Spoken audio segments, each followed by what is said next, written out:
Hey there, welcome to today's episode. It's going to be a live unedited session, not a long video. I just want to catch up with what's happening for Ableton. They are finally going to introduce stems to the Ableton platform. I don't know why they're so late in doing so. It's Ableton, let's be fair, they've been around for years. They've got plenty of power, I'm sure, money, technology, developers, and yet we're only just seeing stem splitting appearing now. And this is 2025. Stem splitting has existed for a fair amount of time now. It's on mobile phone devices, tablets, whatever you can think of, you can split stems now. There's some AI tools that will do it, and we can get some really good results. And I think that's where the first part comes in terms of my disappointment so far. Now, this is in the beta format. We don't even have an official release yet, so we have to give Ableton a little bit of time to catch up. But the little clip that they gave us inside of the newsletter was a bit meh. It just was generally not very good. It showed the stem splitting, and it's great that we can do that inside of Ableton, but why is it not better? Why are we not seeing really good results? My favorite stem splitting so far, and I've got no reason to sell you it, I'm not affiliated with Logic in any way, is Logic Pro. That could be on your desktop or even on the iPad. I use it on the iPad, and it's really, really good. So I need to know why Ableton aren't coming out with something. If you're going to be late to a party, everyone else has done stem splitting, you suddenly come in late, you need to make a grand entrance. And unfortunately, I just don't think they're doing that so far. Now, we have to give them some time. It is in beta format. If you want to test this out, you need to be a beta tester. If you have a proper copy of Live 12, you can go over there, sign up, download the beta version, which is 12.3, and you'll get access to stem splitting. You can do that on your push device as well. We'll talk more about that in a second. But you can try this out for yourself. There are a couple of things. One, it's a beta, so yes, maybe by the time we see an official release, Ableton will have stepped up their game and got it ready and be competing with the likes of Logic. I'm really hoping that's the case, because if they just bring out what they've given us now inside of the beta, I honestly just don't think it's good enough. It's really not as good as it could be. Speaking of quality, if you're downloading this, look at the documentation when you're inside of the beta testing portal. It tells you can install a little text file. You kind of have to create this text file. You put a line of code in there. You put it inside of the package contents. I'm not particularly tech savvy, and I could do it. I followed along in about 10 minutes. And that gives you better quality stem separation. But is it still as good as something like Logic Pro on the iPad? No, I don't think it is. So Ableton have got a lot of work to do. If you're going to be this late to the party, you need to make that grand entrance. So only time will tell. But we're going to test it out. You can see what it's like for yourself. Stem splitting is a tricky thing to demonstrate. We have to talk about that. It's a couple of things. The first one being that when it comes to something like the MPC, what you might have noticed if you're an MPC user, when you're in standalone, so your device is working completely standalone, not connected to the computer, the stem separation is, it's okay. If you plug it into your computer, you're using your computer as the brain, the power behind it, and you're in controller mode, then all of a sudden it improves dramatically. And I'm kind of curious when it comes to the push devices, if that's what we're getting. So we've got that as a variable. This is the non-standalone version. It's hooked up to my Mac Mini M4. So I'm going to be using all of that power to do the stem separation. Let me know in the comments if you're a complete standalone user, what kind of results are you getting from your device? Let me know if you've got one, because I'm pretty curious. The other variables is the sound source. Now I'm going to use something from Spotify. We're going to sample into it. One, it's coming from Spotify. I do have it on the best, highest quality setting, but it's not like taking a super high quality WAV file. And then again, with stem separation, all of these variables, what's the type of music? Is it modern? Has it been recorded recently? Is it older? Does it have drums that are more prominent? So it's going to have an easier job to pull those drums out and present them to you. There's so much. The most fair test is to take a bunch of audio from different sources, line it up, and then see what it does, because that's the most fair way of doing it. In today's episode, I'm just going to use one example, and what I looked for was just something that didn't have a lot of plays on Spotify, and that's not to be mean. I actually think this is a pretty cool record. It's called White Plane by somebody called Sky Picnic. Now, I can't tell with this playlist because I can't find any dates. I don't know if this is an old record from like the 60s, or it's a modern band that are doing like a 60s, 70s kind of thing, but that's what it sounds like. I'm using that because I want a relatively clean source, so the highest quality coming from Spotify direct into the device. not using the turntable where we're going to get a bunch of vinyl static and other noises that won't really help us out. But also, it has to be something that I might sample. If I took something that's really modern, like a dance record or anything, so a modern pop record even, I don't use those on a day-to-day basis. It has to be something that I might actually sample. So I found this little thing. I think it's kind of cool. It's got some cool elements to it. Let's record it in and see how it goes. Now, you'll notice as well, I'm not just pulling an audio file up because, again, I want it to be the full workflow on the push device so I can just see what that is like. Got it set up coming from the iPad. Audio interface on the push 3, straight in. We'll arm this track to record.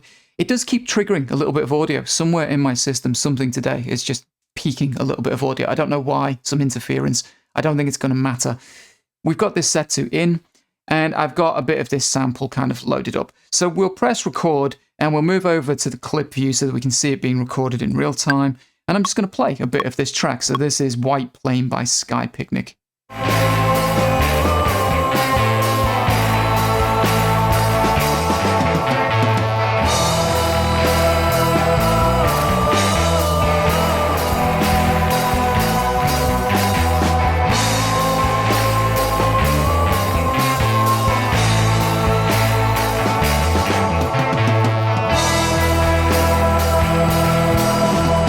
Now, I'm going to stop it there and we're going to record 2 pieces again, so just give it a kind of first shake of the stick. You'll notice with this audio file, it's pretty heavily compressed. There's not a lot of peaks, and this is an old, like 60s, 70s kind of prog rock type of sample. So it's not like we're sampling hip hop or something modern where the drums are really punchy and upfront. So keep that in mind as we split it up, just to be fair. So what I'm going to do, I'm just going to move it down because I'm pretty sure there's some more kind of audio in here where the vocals are a little bit more prominent. So let's try and record another piece. We'll need another track to do that. So we'll quickly just grab an audio track, a default track, arm this one to record, do the same thing, move to clip view, and I'm hoping here somewhere there's some vocals. Some more of a solo, let's move it through.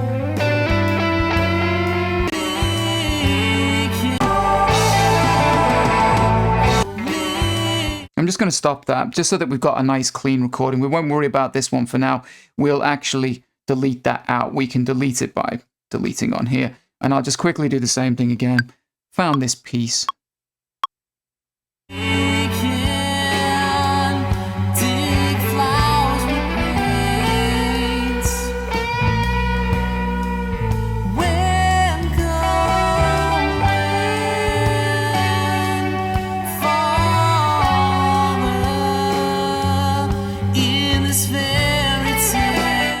I kind of like it as a tune, so shout out to those guys, whether you're from the 60s or whether it's a modern band, I do not know. So there we go. We've got 2 pieces of audio, so we can at least give it a first shake of the stick. What we'll do, let's move over to this first one. To convert to stems, you just use your convert button on your device, and you'll see you can convert to your simpler. At the very end, we can convert to stems. So we're taking this first piece where there wasn't so much of the vocal. It was kind of more like a harmonizing vocal in the background.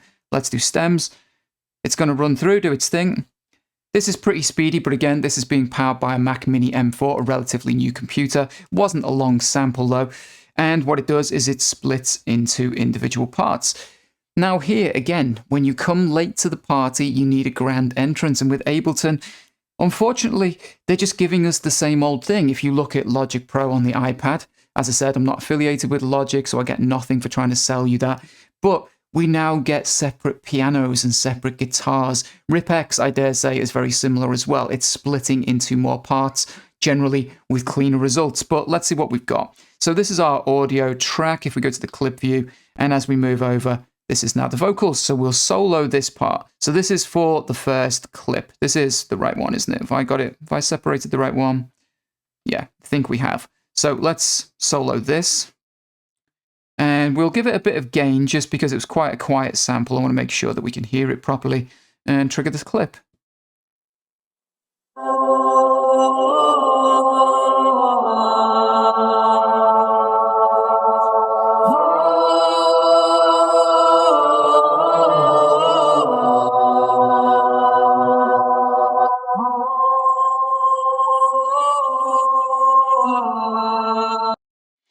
So yeah, the results for that aren't fantastic, but to be fair, that is a part of the track where it's just kind of a harmony vocal in amongst a bunch of other stuff, and this could be a recording from as far back as like the 60s or 70s. So not exactly going to have the greatest results. What I might do in a separate episode is I'll keep hold of this record, I'll split it with Logic Pro just to see how much better that is. Or worse, it might not be as good as I think, or maybe Ableton is better than I'm giving it credit for. But let's see. Let's go over and take a look at the drums. We'll take a look more at the vocals in the other piece that we recorded. So let's go to solo over here and just turn solo off of those. I just want to listen to just the drums with a little bit of gain.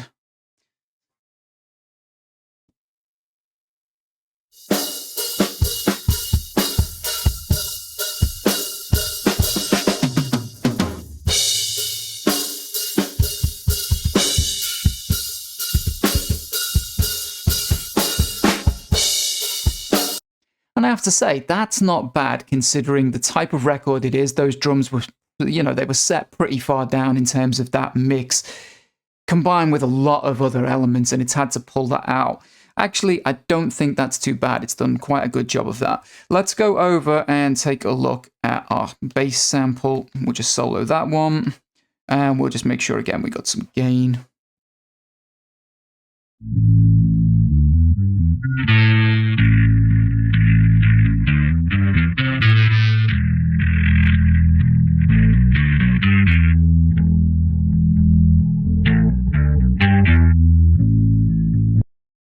Yeah, okay, that's not bad. I like that it's still got some of like the growl to the bass that you can hear that. It is a little muffled, but then it was under a lot of layers in terms of everything else that's going on in the track. And is it usable? I suppose that's the question we're trying to answer.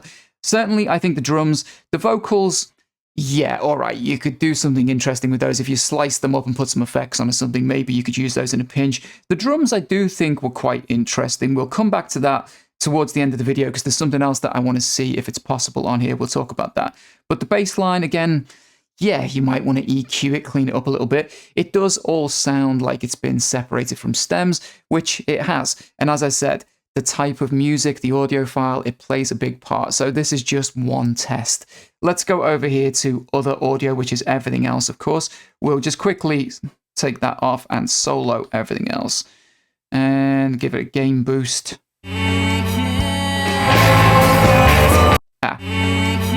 My bad, I haven't soloed just this one. Let's solo that one.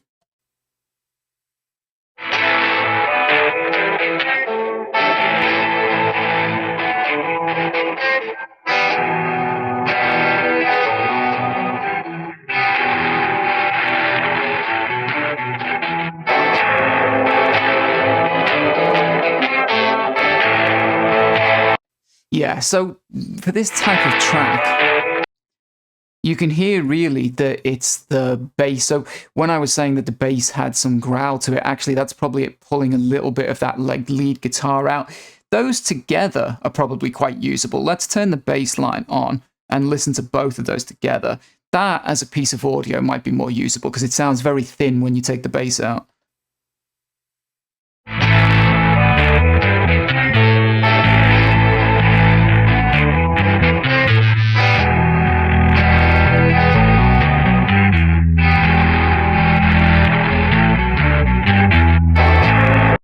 Yeah, I don't mind that, actually. That sounds perfectly usable. Little EQ here and there, but you could slice that up and you could do something with it. So that is one part. What I'm going to do so that it doesn't get too confusing is I'm going to delete out that. So it deletes it, hopefully with all of the stems. And then we're back to this other piece of audio that we're just going to quickly split up because we know it's not a quick or not a slow process, I should say. Let's do convert. And we'll convert this one to stems now, where we've got some slightly different elements. I'm hoping the vocal's a little clearer, that type of thing. So this is our audio. Let's take a look. This is the clip. Let's move over. So this is the vocals for this piece. Again, we'll give a little gain, solo it. We can dig flowers with paint. When going for the weekend. Yeah, that's actually pretty usable. Don't mind that. The quality of it's not too bad. I'm really, really hoping that Ableton do that. I'm hoping by the time 12.3, whatever the official release is with the stem separation, I'm hoping this is something that they are continuously working on. So by the time it reaches us, we're going to be like pretty impressed with what's going on. But I have to say, that is not too disappointing. It's on par with some other stem separation. I'm still going to go out there and say that I think Logic would do a better job of it, but I will do a comparison at some point, maybe a part 2 to this video. All right, let's see what we've got over here. Let's go to our drums. So we should be getting similar results, but because the audio is less dense, a little bit more sparse, maybe we'll have some slightly cleaner drums as well. We'll just crank up the gain and make sure they're soloed.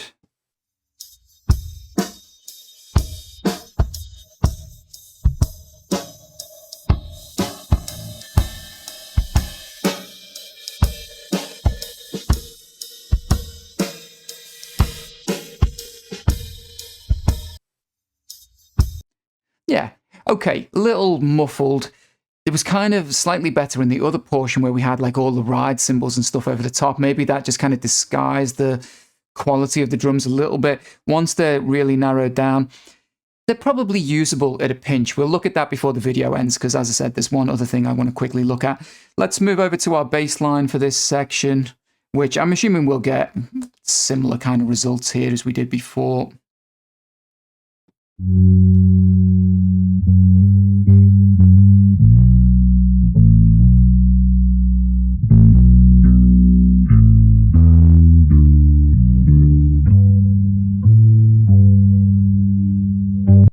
Yeah, okay, a bit muffled, sounds like it's been stem separated, but could you use it? Probably.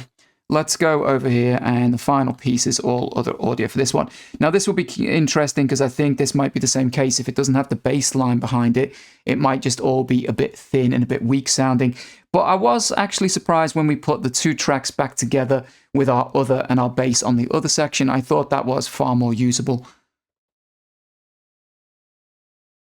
Oops, pressed the wrong thing there, my bad. This one we're looking for.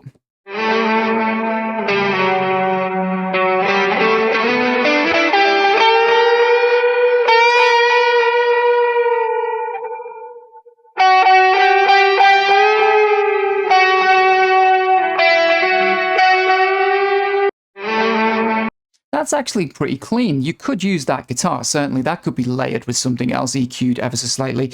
So yeah, I'm not sure how I feel about it. I think the results are okay. I think they're up there. I don't think it's down with some of the other stem separation I've used that's pretty poor quality. I think it is up there, especially for what is just a beta version. But I am really hoping that by the time it's an official release, maybe Ableton will like really step up the game. Because as I said, you're going to be late to that party. You want to make a grand entrance. So what we're going to do, let's just quickly test one other thing that I want to do while I'm here, because I haven't tested this yet. I did do a couple of bits of stem separation just to see what it was like.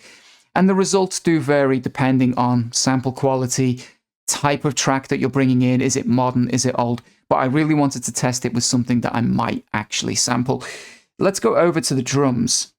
We click over here. What we'll do, let's turn solo off of these. This is just my drums track. If we convert, I can now take those and put them into a simpler. And this is the type of thing that I might actually use this for on the device. Is if we go to slicing, I've then got some drum samples that we can chop up and mess around with. If we change our layout, got all of these pieces. That's quite a lot of pieces. Let's dial the sensitivity back a little bit. And also you'll notice it's not keeping the gain from the audio file. So if we go to the simpler and go to global, we can crank these sounds up a little bit because they seem quite quiet. Put accent on, accent's already on.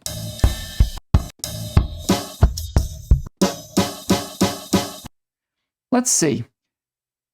Let's add a device. I'm going to go to collections. I'm just going to throw a drum bus on here because the drum bus is great for just adding a little bit of life, especially to something like this where the sample's a little weak, let's call it that.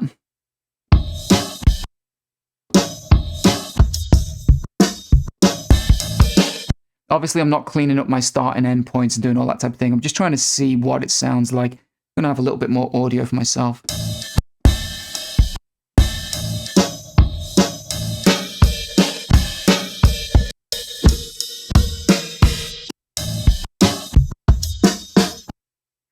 It's usable in a pinch. Maybe a little EQ on top of this. Obviously, when it comes to start and end points and all that type of thing, then we'd come in here and just start tidying things up. We could even convert to a drum rack from here, which gives us more control, particularly for something like drums, where we want to tidy up our kind of start and end points and just get our samples nice and clean.